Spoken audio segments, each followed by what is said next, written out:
You're tuned in to the Vintage House Show, home to the original stories of the history of house music as told by the legends, pioneers, and icons. Hosted by Kevin Mega McFall, Lori Branch, and Lauren Lowry.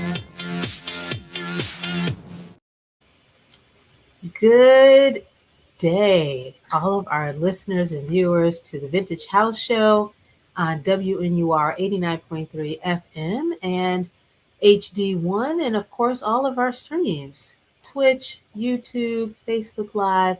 We are everywhere bringing you the stories of house music, preserving and celebrating the pioneers and their lives. And today, we have another fantastic pioneer of Chicago music, the Chicago music environment, and the scene back in the day. What Danielle Carr did allowed house music to flourish, certainly in Chicago, and then aided it in its ability to travel globally.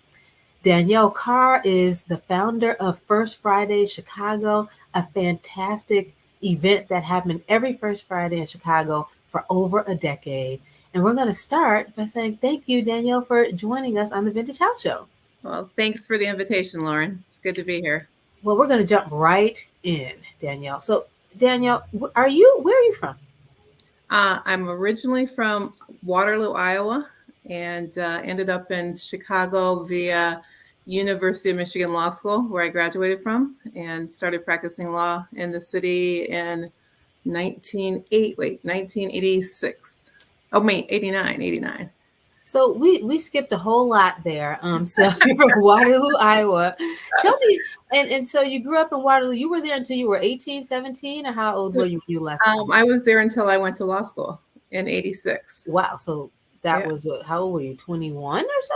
Yeah, right. No, I went to law school a couple years later than I should have. So I guess that would have been, I don't know how old I was. I was in my mid to late 20s. Okay, so mid to late 20s. What was the musical landscape in Iowa? What were you listening to in Iowa? I know every white song on earth that was from 1960 to 1990 probably. I grew up predominantly in white neighborhoods. My family's mixed, and I live with my mother, who's white, so I didn't have a lot of Black music influence, which was really interesting when I moved to Michigan. There was a large Black population, and people would be listening to songs, and I could not sing along to a single one. That is amazing. Why University of Michigan Law School? Why'd you pick U of M for law? Well, I wanted to go to a Big Ten school, and it was the number 2 ranked school in the country. And so when I got admitted, I said, I'm going. It was a game changer for me because, it opened up a whole new world, especially with, Black music culture that I otherwise, hadn't had an opportunity to experience. So you arrived here from University of Michigan. Where are you working? Where was I working? Yeah. When I came to Chicago? Yes. I went to a large law firm called Greensfelder, Kemker & Gale. I think it was like the 5th largest firm in the city at the time. And it was like 350 attorneys, which then was a lot, but now that's nothing. So I started out in their bankruptcy department, hated it, and then went on to be just general commercial litigation. And I was there for, I think, 4 years. And then I went to a minority-owned firm called Pugh. It was Pugh, Jones, and Johnson at the time. It was started by big law refugees who wanted to do their own thing. It was an amazing experience. And I think I started First Fridays when I was still at Greensfelder. Okay. They don't know it, but they played a major role in our success because they did all of our flyers, all of our photocopies, all of our signs. And I hope Steve Pugh isn't listening. So Mr. Pugh helped out. I'll pay him for the ink later. Exactly. Yeah. So, and that's the point of having a job, using all the stuff. Okay. Like, I'm not going to tell you how many things I used to take. Literally just pick up from Northern Trust Bank. I had like a whole cutlery set. I had like plates. It was just nuts. I was like, hey, I'm here. You might as well use everything. Right. I think the statute of limitations is run, so we should be good. You're an attorney. You're an attorney today. You're a practicing attorney today, Danielle? I don't practice. I'm still licensed in Illinois, just in case I need a plan B. But I work for a law firm, a large firm, the largest firm in New Jersey, and I am their chief inclusion officer. Oh, So I do everything related to diversity, equity, inclusion, belonging, and all those things that other people are trying to get rid of. I was about to say, sounds risky right now. It's a tough one right now. Yeah, but I started doing it while I was in Chicago. Because First Fridays was so successful, I kind of really stopped practicing law because I was making more money throwing First Fridays than practicing law for a big firm, believe it or not. Wow. And because the event was pretty much a 1 day a month gig, except for the stuff you had to do to build up to it, I had a lot of free time. So a position became open to be the part-time executive director for a not-for-profit called the Chicago Committee on Minorities in Large Law Firms. And I can't tell you how many people called me and said, oh my gosh, you've got to do this because, you've been at a big firm, you know how to throw events. And I applied and I got that job, and I've been doing DEI work ever since. Wow. So you are a lifer on the DEI scene, because I know that's a new sort of thing. So that's Yeah, I'm a pioneer, I tell people. many pioneering sort of streams in your background, by the way. So you arrive here to work at a big law firm in Chicago. I'm going to ask you two different questions, and I hope you can sort of understand. What was the music scene like in Chicago? What music were you listening to? And talk to us about sort of the party environment. What was going on sort of on both levels and when you arrived in Chicago? And what year was that you arrived in Chicago? 89. Okay, so 1980. Well, I did a summer there before, I did internship with the firm that hired me. But, full time, it was 1989. My first place was in Lincoln Camp Park. I lived all over the city at one point or another. But anyway, it was interesting, and there were some great party groups that I used to, when I was at Michigan, one of my best friends lived in Chicago. So we would road trip to come to Chicago because there's the party scene in Michigan, Ann Arbor especially, was not that great. And we would come up, we'd go to the Pen Tab parties and the 601 parties and Paint Box. Well, no, Paint Box started after I moved to Chicago, but those were like, the marquee events to go to. Everybody was there. The music was great. And it usually was a mix of music at the parties. I hope your listeners don't hate me. I used to hate house music. There was one of my classmates was from Chicago, and he would just talk about house music all day long and be like, shut up. All they do is go boom, boom, boom. And I love house music now, but it was not always a part of my listening list. But anyway, so they were great parties, but there was still kind of a void for there were Black professionals at those parties, but I stumbled upon First Fridays in another city. I have a lot of friends on the East Coast, and we went to a First Fridays New Jersey party, and it was like right after work. Unlike those other parties, you had to stay up to 11 or 12, right, at the right time. And so we were like, wow, this was fun. And then fast forward another year, I went out to San Diego with some friends, and our host for the city said, hey, I want to take you to this after work party. And it was called First Fridays. And then that's when the light bulb went off. Like, this is something Black professionals can do. They'd already shut down Benihana's, who couldn't go there anymore. Or not, what wasn't Benihana's? What was the name of that place on Michigan that starts with a B? Bennigan's, yeah. They got rid of Bennigan's, so that was no longer an option. So I wasn't the first one in my friend group to start First Fridays in their city. My girlfriends in Los Angeles started one. And wow. I happened to be, we had a law office. My first firm had an office out there. And so I would help them, go to Century City, pass out flyers to everybody we saw. And, their first event, they got, a couple hundred people. The next event, it just grew and grew and grew. And then another girlfriend who also was with us at the San Diego event and the New Jersey event, she was like, well, shoot, they're making all this money. Let me do it in DC. So she got a group of her professional friends together. And so I was actually of the friend group, the last to, say, okay, let's do this. So I guess it was I think when did I start it? I can't remember, but I did it for a total of 15 years. So if you go, I stopped doing it in 2007. So do the math to figure out when we started. But I collaborated with my roommate Siobhan Manlove, because we used to throw house parties and be 200 people there, but we didn't make any money. So we were like, let's stop doing it. And so Siobhan and I reached out to two of our friends, Earl Caldwell and Gerald McKinney, and to that became, First Fridays Chicago. And our first event was at, used to be called Close Ups, but then John Moultrie bought it and changed the name. I forgot the name of it. But anyway, so that was our very first one. And we had like 150 people. And we were like, oh my gosh, it was a small club. So it looked great. Mm-hmm. But every month, the word spread. It was all word of mouth and flyers. It got bigger and bigger and bigger until, at one point, it was like 2,000 people at the premier event, the parties at the shelter that people still talk about. Mm-hmm. The timing was perfect. Nobody else was in that time frame, that space, that demographic, and it offered something different because we changed venues each month. Right. We'd ultimately repeat some, but it was always something new, different.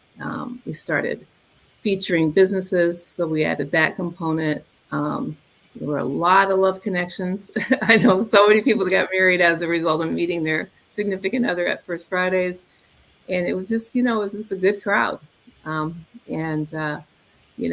was recently, I went to the Vineyard. I'm on the East Coast now, and I was at Martha's Vineyard, and people were walking up to me like, you look familiar. And they're like, Chicago? I'm like, yeah. And it always came down to, I met you at First Fridays. And it's this people, they talk so fondly about it. So it's really, proud to have, played a role in putting that together. I don't miss it. I did it for 15 years, every first Friday of the month. And I ultimately, when I moved to St. Louis, I sold it to Mark Fuller.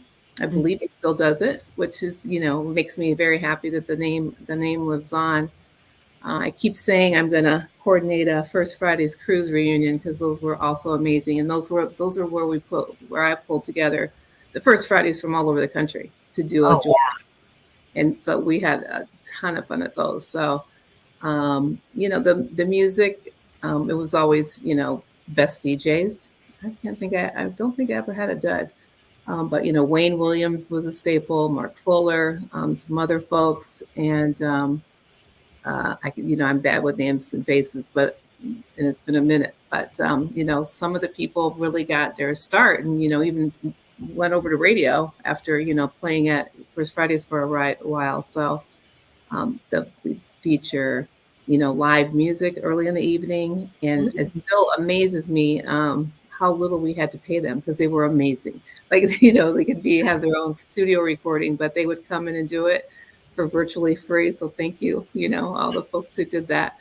But, ask me whatever you want. I mean, as you can tell, I loved doing it. And met so many great people as a result. And earned a living. Can't beat that. I know. You can quit your job and just have fun. That's what people dream about. They want to do this all the time. And so I'm really happy to hear that you did that. So, but talk to me a little bit about, so you said you don't remember all the names, but again, the music there, was it a mix of R&B? Was it mainly house? Did you all slow it down? Sounded like you started about 1992, if you did it until 2007 or so. And that is the age in which sort of the first wave of house music pioneers created the music and then started traveling away from Chicago because, of course, they were extremely popular. House music was pop music in London and Berlin and Amsterdam. Right. So a lot of people left. So, you said Mark Fuller, Wayne Williams. Can you think of any of the other sort of band names or DJ names that might have graced? And did you think you used them all the time, or did you use them like, maybe you switched people every month? How did you do that? I tended to, use the same people. Well, sometimes there'd be more than one DJ in one night, not a lot, but I tended to use, the same people. And then if they had something, I'd find somebody else. But Alan Dial did maybe one or two. Who else? Gosh, I wish I had my flyers. I have them all in St. Louis. Um, oh shoot, I can't. What's the guy that used to do WGCI and he had that like house mix where you just go from one to one to one to song.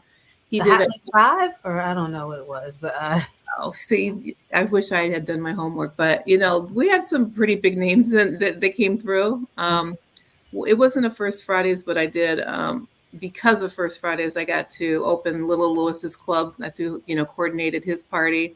nice. We handed out party favors that were like condoms in a matchbook and advertising safe sex. I still have one of those in a drawer somewhere at home. That's amazing. Talk to quickly. I'm going to stop you there because Lil Lewis just had a talk, about sort of the foundations of house music. He, lots, the great thing about talking to pioneers, they have their own point of view about when house music started, Right. their impact themselves on the music form, that kind of thing. Where was Lil Lewis's club? Do you remember where his club was? Yeah, it was on the north side, up by far north, like oh gosh, because I used to live by Coconuts up in that area. Yeah. And it wasn't around for long, but he had a real funky concept. The opening was nice, and I don't know quite what happened with it, but It's always something. Yeah, right, exactly. That's another story about those parties. I mean, how many people we rented from sight unseen, and then when they found out you were Black, they didn't want us in there. So exactly. Yeah, those were fun. At the last minute. Yeah, I could go into stories as well. We used to do Right. a lot of things, and it was always really interesting. So we always had a lead, and we could always get in, but afterward they cringe, and you could see it physically, how the demeanor changes. It was always very interesting. Yeah.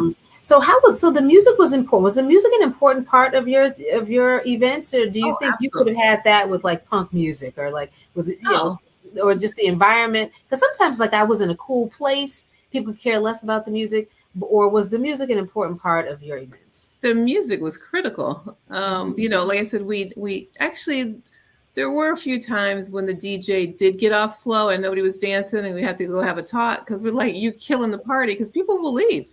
True. I don't care how great the venue is and how pretty the people are. If that music isn't good, they're out and they're not going to spend any money. So yeah, that I did have to coach a few folks. Like you look at the dance floor, nobody's dancing. Right. You could switch that up. So, but it was always a mix though, because like I said, I wasn't always a house music fan. Mm-hmm. And it was a wide variety of people there. But if you play the right music, it doesn't matter what the genre is. You know what I'm saying? So exactly. I think the people we brought in knew how to do that really, really well. And so, I was blessed to, be able to tap into their talents. Talk about the demographic of your parties. So 1992, you're a young lawyer. I'm going to stop a bit. So first, you're a young lawyer. You're just in Chicago for a little while. You're working. What are the hours for a young lawyer at a big firm? Like, how are you working? How often are you working? And then how much time do you have to get out and meet people? And then just have the confidence to say, I'm going to start my own party. I mean, I know you have friends that did it, but still, you're still sort of just new to Chicago, meeting people and working. Well, speaking of friends, most of my friends that I had then are still close friends today. Nice. And each of them played a significant role. Okay. I mean, they wouldn't even have to be with me. I give them a stack of flyers and like, oh, you're going there? And I don't know if you remember Leroy. Leroy was our street guy. Okay. We had a couple other people that we hired to, What's Leroy's last name? I didn't know he had one. I don't even know. Right. Exactly. I don't think I ever knew it, but he was a hustler. He did several people's parties at the same time, so he probably made more money than all of us. But so anywhere we went, we were handing out flyers. My hours were crazy. I used to sleep under my desk to get my work done. Wow. But the key thing is I was young, so I had more energy, and it's probably you don't plug in for the whole month. It's only like a couple weeks. Mm-hmm. So it worked. It worked. And, fortunately, over time, people, we also did mail then too. Back Yeah, in the that's true. Yeah, we did put things in the day, mail. Yeah. I had a lady that we'd take the big box to, and she'd mail like 2,500 flyers out a month. And, I'm actually hosting a fundraiser in New Jersey, November 3rd, if you want to come. Okay. And I was like, I wish I had flyers, because I run into people and I was like, go look at Eventbrite. Nobody's going to do that. So I think for our 10-year anniversary, I'm going to actually do physical flyers that I hand out like old school and pack the house, because it's going to be amazing. Smart. Yeah. I want to go back to your friends. So you said each friend had a critical part. Give me their names and what was their critical part? How did you make it? I will leave someone out, but learning the ropes of, by helping my friends that started theirs in California and DC was, very, very helpful, because they were super creative and they could borrow from their ideas. That's Sherilyn Pruitt, Stacey Anthony, Demetrius Anderson, Angela Birdsong, Michael Ray, and others that made up those two groups. And then, my friends in Chicago, a lot of people thought they were actually partners, and they wouldn't correct them. Just kidding. No. I know. Yeah. Deb Bozeman, she was always on the street, and her line, she's an attractive woman, and she would walk up to men and say, "I'll see you there," and knowing she's going to be on a flight to Tokyo. But Gwen Newton, Gwen just ran into her, so that's yeah. Christine Spencer. I mean, yes. there were, oh gosh, some people have passed now. I mean, everybody. There are a lot of hands touched those flyers and invited people to events, and they also had to work my events for me. And they tease me to this day whenever I do things that I invite them to. They ultimately have to work as well, but they've been be prepared. Be prepared to be at the door. Okay, like be prepared to run this there. I get it. I have to give a shout out to my daughter. So I had her while I was doing First Fridays, and when she was like at 4 years old, she was helping me tag cards. I'd be like, I swear to God, I'd be like, Lila, you go on with. Maybe she was 5. I would like have her tag the left side while I tag the right, and I keep my eye on her, of course. But right. So one of my favorite moments, though, and I got to share this one. So when we moved to, when she was we were still in Chicago, and it was a Halloween party at the house for kids. And I got it all set up. And she's like, "Mom, we forgot something." And she went in her room and drug out a little table and put a cash box on it. I was like, "That's my girl." She's like, "We collecting here, okay? Like, this is what's up." I love it.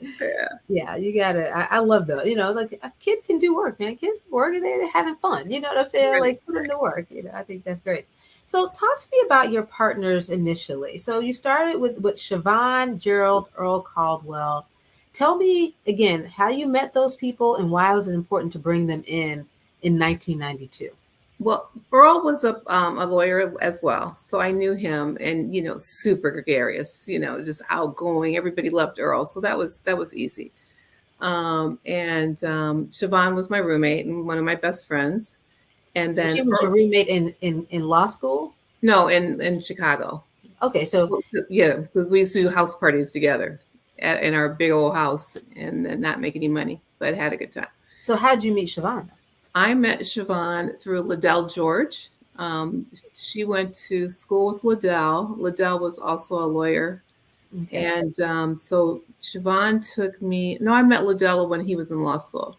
So anyway, we ended up going to watch a football game at his house. And that's how I met Siobhan. Okay. But and then Gerald came in because Earl brought him in. And Gerald and Earl were also roommates. Gerald was in medical school and, super outgoing and, knew a lot of women. Both of them knew a lot of women. So we brought them in. They brought the women to the party. Perfect. Yeah. What's Gerald's last name? McKinney. Gerald McKinney. Yeah. Great. So it's 4 of you, 1992. You have your first event. Where is it? And why did you pick that place? I don't remember the name of John Moultrie's club, Oh, the but club. Yeah. Okay. yeah, but we picked it because it was new. Jazz Oasis? Was it Jazz Yes, Oasis? yeah, Yeah. it was Yeah. as Oasis, right? And we picked it. He let we went there. We liked the vibe, and it wasn't too big, wasn't too small, Yeah. and it was free. I think it charges $300 to rent it. It was something ridiculous. Yeah, Nice. yeah. And so it just hit off from there. And then the challenge would be finding a new spot every month, and Right. then some of the roadblocks we ran into, but we always found a way to get a venue. Um, And so, when you did Jazz Oasis, did someone already know John Moultrie, who, by the way, was just on like that with that Mark Morial? He has that show, America's Black Forum or something. He was just on there, by the way. oh, okay. He's doing some Right. things in sort of in the Indiana, East Chicago, Indiana, I think, right now. So he's still in the game, I think. Yeah. Good. So yeah, I mean, did someone know him? Like, how did you? I mean, because some people, you want to have a party, and you're a bunch of lawyers, you have a little cachet, but did someone know him already? They know this new club was happening. You just go up to this guy blind and say, "Look, I need to book your place." It was pretty much blind, but see, Wow. again, we were lucky because most of those clubs didn't open till 10 o'clock. That's true. We were gravy. So Yeah. our first event was from 5 to 10, and then as we got bigger, we could ask for more time. They didn't want us to leave. So it didn't start out, it was always 5 to 10 for maybe the first 5 or 6 months.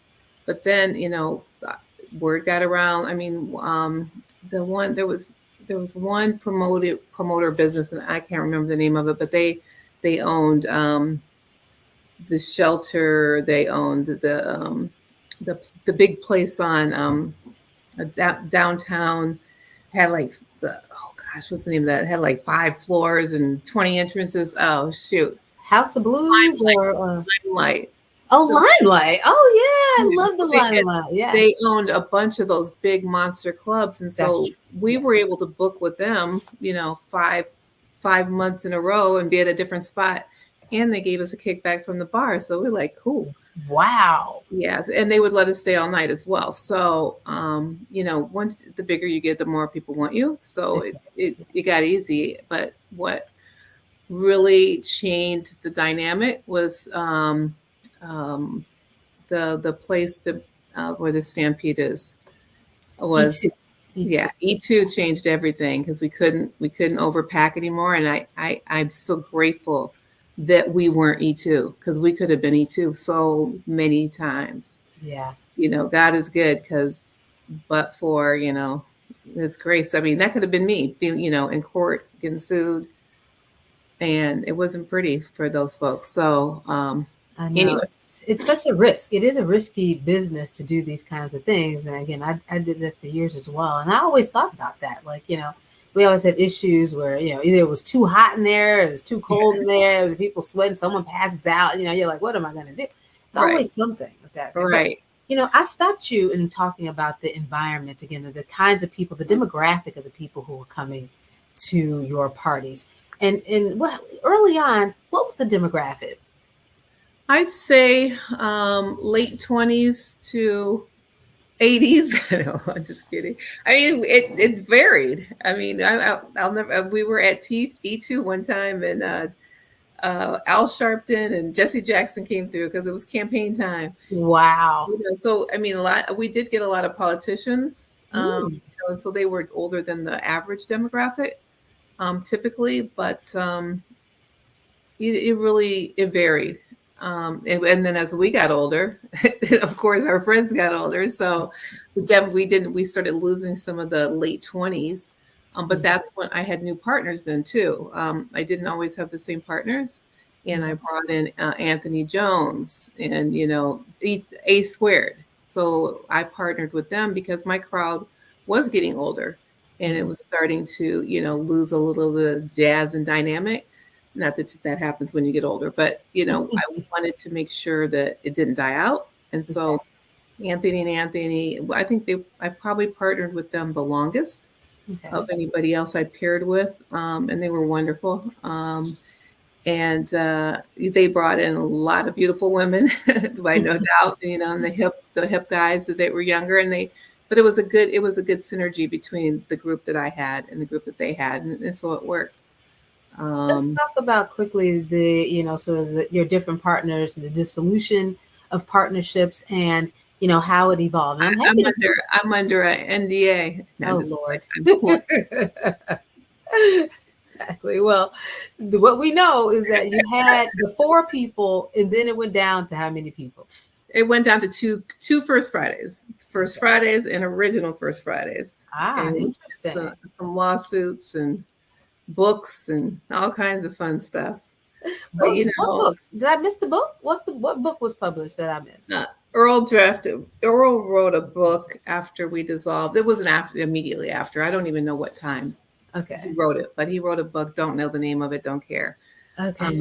But there was a chapter dedicated. It wasn't all about First Fridays, but there was a chapter of the book dedicated to our dissolution, and it started out something like, I was hoodwinked, bamboozled, and run amok or something, and then it just trashed us, and none of it was true, and it was unfortunate. But I learned a very valid lesson, and I talk to people who are starting their own business with friends. Mm-hmm. Get everything in writing, because the second you start making money, people get funky. Exactly. So come to agreement up front before you've made a penny as to how things will be if you dissolve, or if you split up, or if somebody moves. And so basically, the 4 of us were working. Some of us worked much harder than others, but we split equally. And one of the members was going off to med school, and we were going to do a buyout. Thank you. Here's Skippy money. And he didn't like the terms. He wanted a percentage, over time, and some convoluted, like, whatever. Mm-hmm. And Siobhan and I were like, yeah, no, this was fair. Right. So take it or leave it. And so they split, we split, and we survived. They didn't.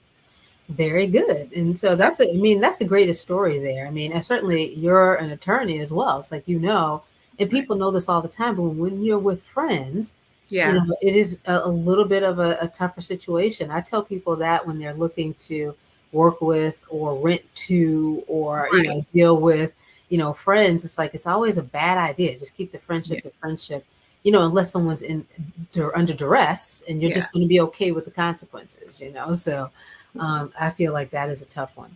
So, but the happy ending to the story is, though, time heals. And, I've talked to Gerald lovingly on the phone. I have not talked to Earl. I would if he reached out, or if I knew how to reach him. I did tell him about your show. Make sure he knew about your show. So I don't have any ill will against him either. But you live and you learn. People make mistakes. That's true.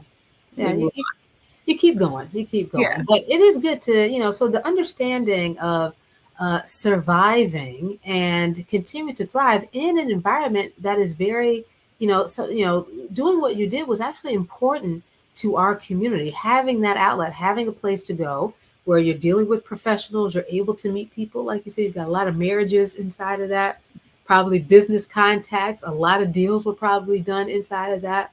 And I want to thank you too. I was able to have a booth at a couple of your events. Right. And I met a ton of people. And not only that, I also created an email distribution list that I still have today that keeps me going. You know what I mean? Like, I barely have to market. I could just use the email addresses that I got 50 years ago, so it's like amazing how things continue to grow.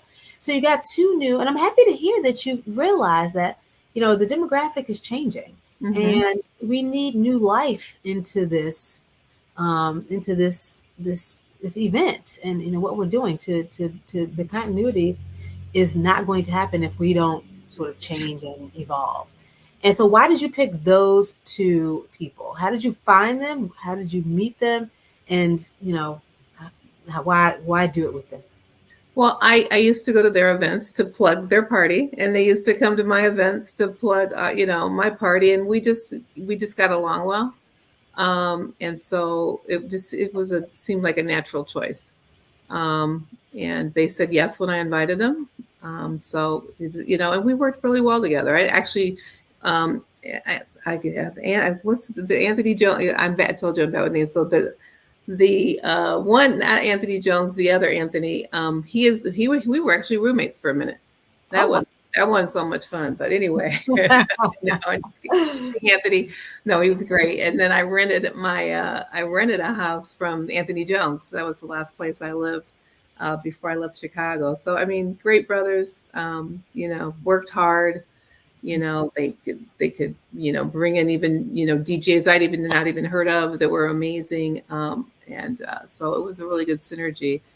I also worked with Sheena Hamilton and Sheila, whose last name I forgot, and that's just age, it's not them. They were two wonderful women.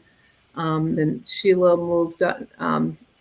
Sheila moved off. That's not her name, but anyway, the third woman, she moved to the West Coast, and then I think that might have been my last partner. Those two, but anyway, so several different configurations. I was always there, and like I said, I picked people well to partner with, and I think the two women, they actually approached me about joining forces with them. wow. If I remember correctly, like because I was, you know, uh, I don't know, we didn't. Anthony and I, we never split off or anything. We just started doing our own thing. They started focusing on something else. So, like I said, great partnerships, and couldn't have made it without them, because you do have to transition. You can't stay stagnant. And so, were you the person booking all those DJs? And again, and then also, did the music change? Did it become all house music? Did you do slow dances? What happened with the music?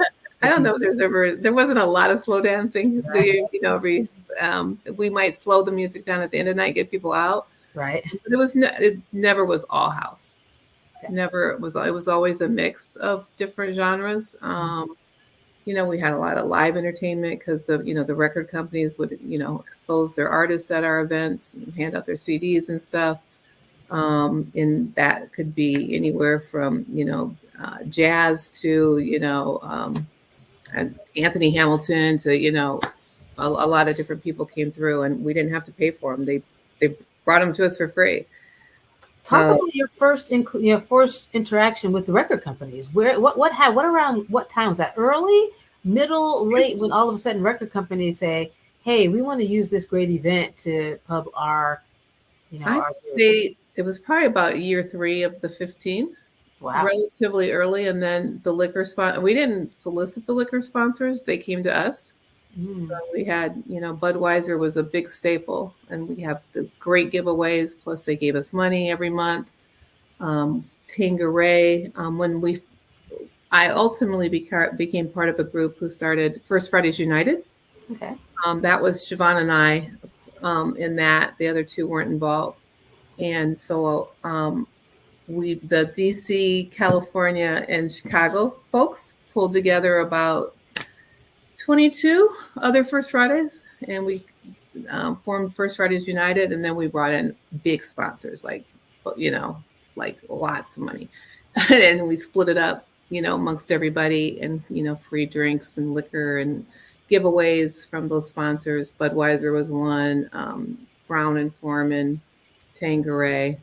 So it just helped us elevate the events even more. Wow. Yeah. That's great. Do you remember the representatives for who you dealt with at Tanqueray and Budweiser? Remember their names? I forgot Danielle's last name, but she was with Brown and Foreman, a wonderful woman. She also, supported Sippin' on Sunday. Okay. And then David Hinson. He was my bread and butter for a long, long time. Thank you, David. So, and the other people I don't remember. Sorry. But there were a lot of different people who, supported it. I mean, it was a win-win. They got the exposure, and, we got either free product or, a little extra money. That is so important when you think about, certainly now, influencers are getting all the dough just to be on the camera and say, Tylenol or something. You know what I mean? Like, right. So I think that I was born too soon.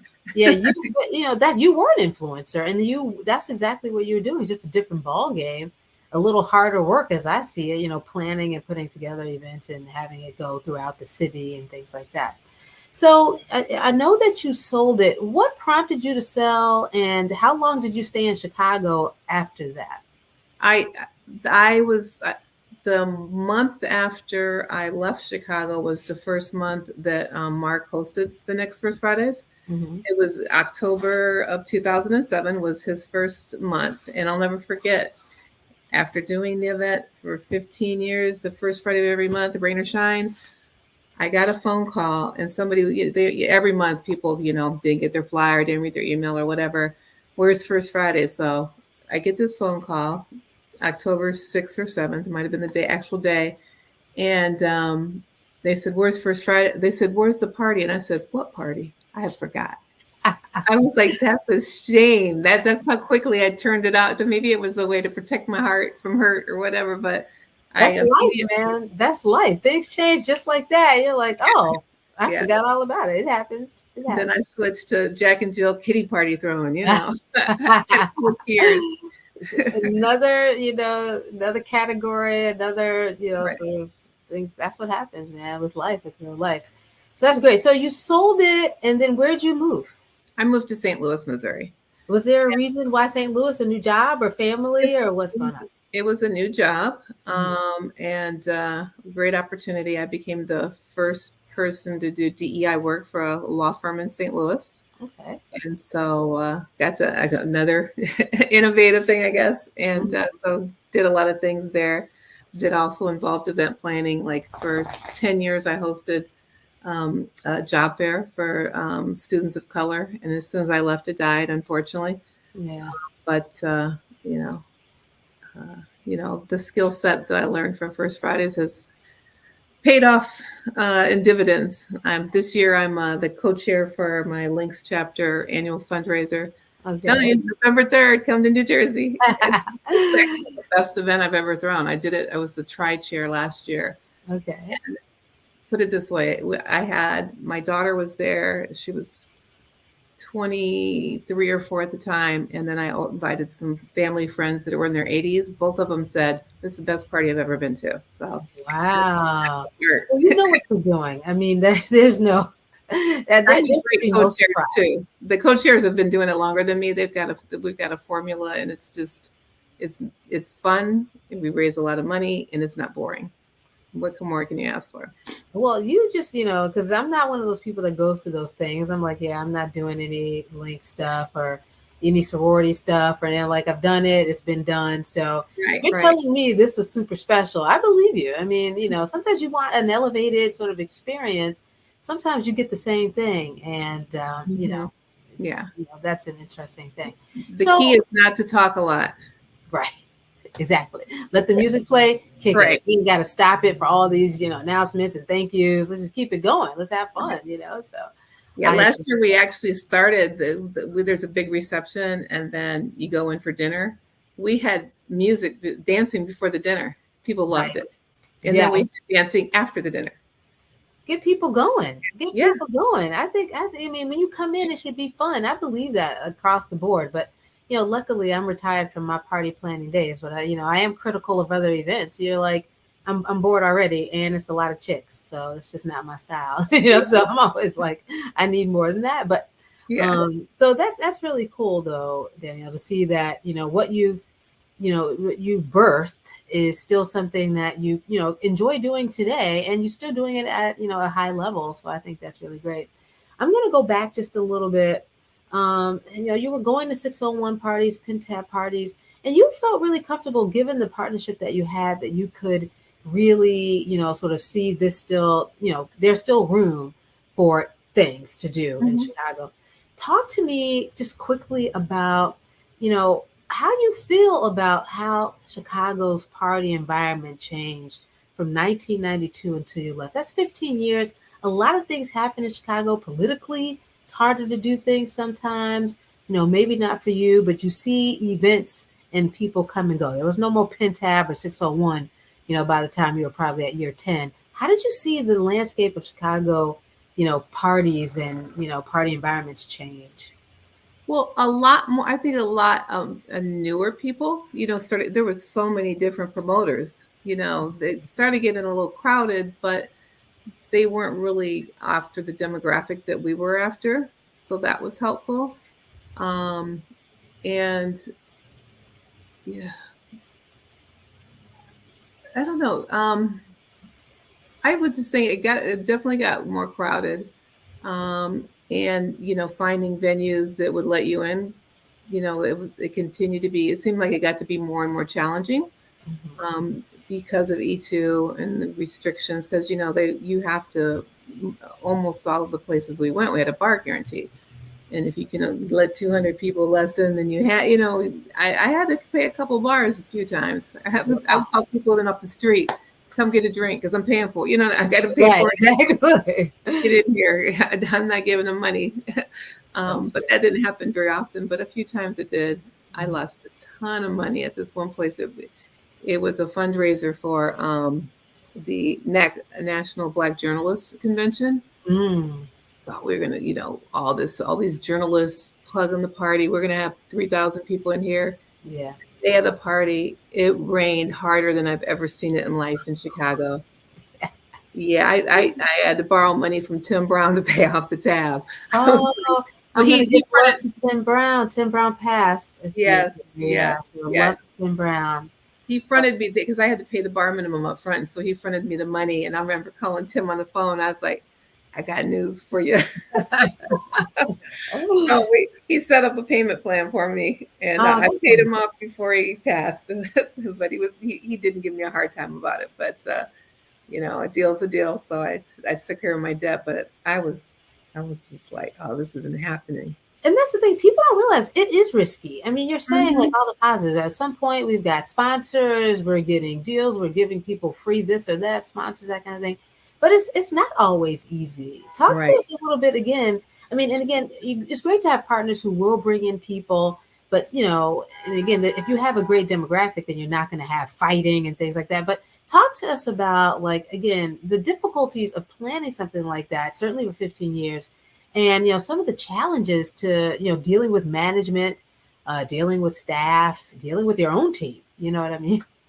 Yeah, well, we always had a lot of security at the events because people get a little loose and drinking. So but the security did a good job of like keeping people under control and removing them when they needed to. Shout out to Skip. I can't think of Skip's last name, but Skip was with me. Butch from the Blues Club. His dad was the blues guy. Okay. Butch was, he's also passed now, but I can't think of Donna and Nick, Donna's husband. I mean, there were a lot of people who worked the door for me. Amir, I don't know if you remember Amir. The name sounds familiar, but I can't. Tall Muslim dude. He loved working the security, but this really great. My brother actually ended up coming in from Iowa on the first Friday of every month because people steal. We caught people taking money from the till that were working the door. Some of them were partners, but anyway, we won't name any names. But so I ended up bringing my brother up because he's honest Abe Lincoln, and I, miraculously started making more money. Big shout out to John Carr Jr. Because he faithfully, rain, snow, and snowstorms, he would be there, and I knew every penny was safeguarded. But dealing with management, you have to learn how to do make sure they're ringing the bar total every hour, because otherwise, lo and behold, they got some crazy number, and they're lying. So there was a learning curve to learning the tricks of not getting ripped off. But most of them were pretty good because they wanted us to come back. So remember the convent? I used to love working at the convent. Yeah. Where was the convent? Where was that? Oh, I can't remember the name of the street. It was over there by the shelter. By the shelter. Okay. Yeah. Okay. I remember when they first opened, because everybody's like, who would go to a club called the convent? Everybody. Everybody gonna make it there. Buddha Lounge, whatever it's called, we gonna make it, right? I did one party at the Buddha. It was nice. I had one or two, but I have like I said, I have every flyer ever made, and I had called I was communicating with Wayne Williams before the their house party picnic, and I was like, if I can name every place you spun, will you put me on the VIP list? He And would he said, absolutely put you on. It's right, great to right. meet Wayne Williams again. And I think, his career is so vast. He started so early, but you don't even know like how many people used Wayne Williams Yeah, and, how important he was to, people's parties. You know what I mean? Like he was all over the place. I mean, for so long. Your archive is critically important to people like the Vintage House Show as we continue to preserve and celebrate again, not just house music, but Chicago Black social culture. I think that is so important to have these spaces and places because a lot of them are dead. A lot of those places are gone. We people don't even know that anything like that ever happened there. You know what I right. mean? Like they're like, what? There was something there, like now it's like 500, subdivision townhome. You know what I mean? Like people don't even realize these things happen there. So at some point, I would love to see your archive. I'd love to have you send me a few pics of that, and maybe we'll splatter it into this conversation as we air it live. As we air it, the video portion of it. We would love to show some of those archival materials. What made you keep those? That was my life for 15 years. It was a big part of an important part of my life. I met, so many great people, and many of whom are I probably met you through First Fridays, that are Absolutely. still in my network today. I I had intended because Charlie Matlock had reached out to me when he was doing his whole Smithsonian thing, and I was like, what is he smoking? And what is he talking about? He can never pull that off. And lo and behold, he pulled it off. And I didn't send him anything to include for First Fridays. And I'm smacking myself now. But, I would love, because they have different, sections for Black history. And I mean, First Fridays is Black history when it It is comes to. absolutely Black history. So again, Charles and I partnered. I made Charles create this thing. It was Yeah, like because as an archivist, I realized that people thought that house music was birthed across the country, across the pond, and not here. I said we've got right. to preserve this. And of course, as an archivist, we know the Smithsonian, and we knew that museum was going. So the art in that Smithsonian portion, and we were there, of course, from the beginning because that's actually the Dance Music Foundation's archive.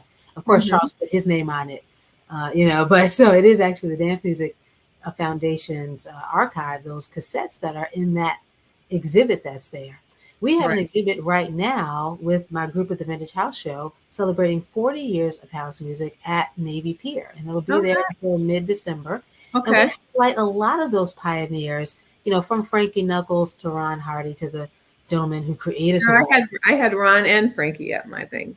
Whoa! I want to see those. Look, those flyers are critical, girl. We Okay. gotta see those flyers. If they're on the flyer, even if they weren't, we want to see No, those they're. I think we never put DJ faces on. We just did the names. I'm names, which pretty is sure. fine. No, the names are all we need. People don't Yeah. have to. All Again, the right. reason why we talk to these DJs is because people barely knew who they looked like. You know what I mean? People they know the name. If they ran Right. into them in the street, they wouldn't know them because they're tucked away in a booth somewhere, doing their thing. Right.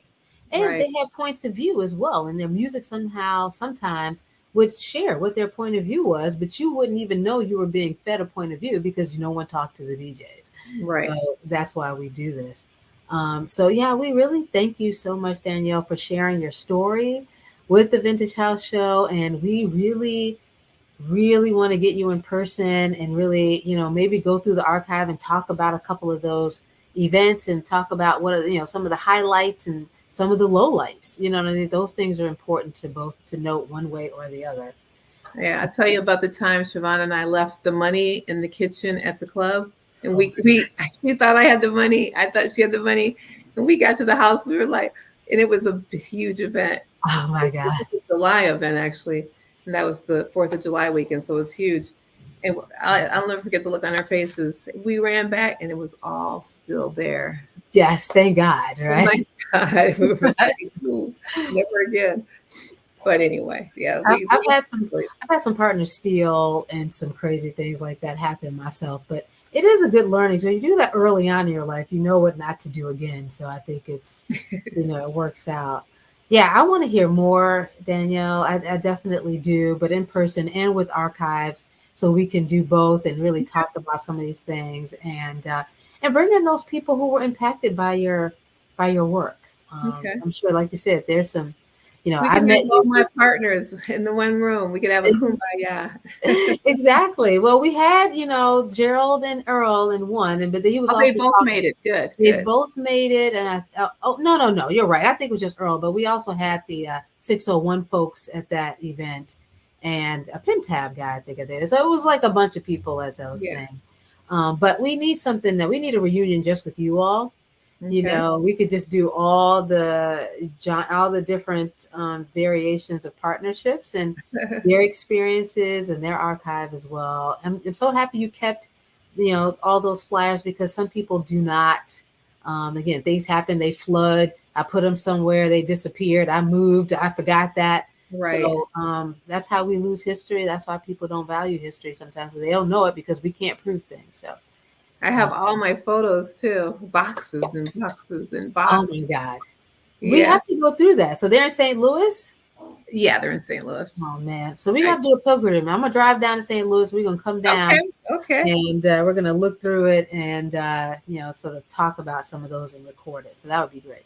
Yeah, gosh, the news articles, everything. So yeah. Oh my God. One of these days I'll get it to the Smithsonian. Exactly. No, We can do that. We can help you do that. That's not a difficult thing to do. So that's also very important. So we'll definitely do that. Danielle, thank you so much. Thank We you, appreciate Lauren. This has been great.